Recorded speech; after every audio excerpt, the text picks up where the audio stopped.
Hello good morning and नमस्ते साथीहरू, तपाईँहरू सम्पूर्णलाई स्वागत छ यो मेरो मिनी भ्लगमा। म अहिले छु आरातको पार्कमा। अहिले बिहानको ठिक 8 बजेको छ। म चाहिँ बिहान एक्सर्साइज गर्नको लागि बिहानै यो पार्कमा आएको छु, जसमा चाहिँ यो निकै राम्रो पार्क रहेको छ मर्निङ वाक गर्नको लागि। तपाईँले ब्याकग्राउन्डमा देख्न सक्नुहुन्छ निकै राम्रो फलफुलहरू रहेको छ। फुलहरू निकै फुलिरहेका छन्।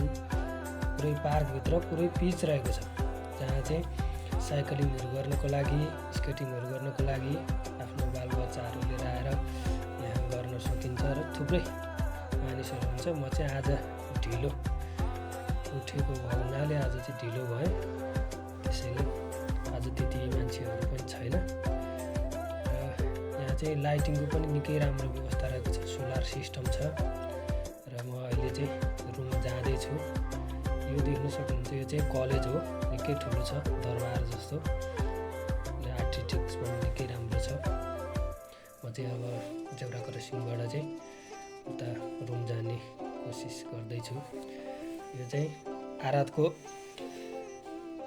पार्लियामेन्ट हो, त्यसको छेउमा चाहिँ पुरै रोडको छेउमा गाडी पार्किङ गरिरहेको छ। यहाँ चाहिँ रोडमै पार्किङको पनि व्यवस्था हुन्छ, जस्तै भित्री रोडहरूमा चाहिँ गाडी पार्किङको लागि पनि छुट्याएको हुन्छ। यहाँ चाहिँ गार्डन निकै राम्रो छ, शानदार फुलहरू पनि फुलिरहेको छ। यहाँ चाहिँ व्हाइट हाउसको अगाडि हो, ब्रह्मलियन झन्डा पनि मजाले फरफराइरहेको छ।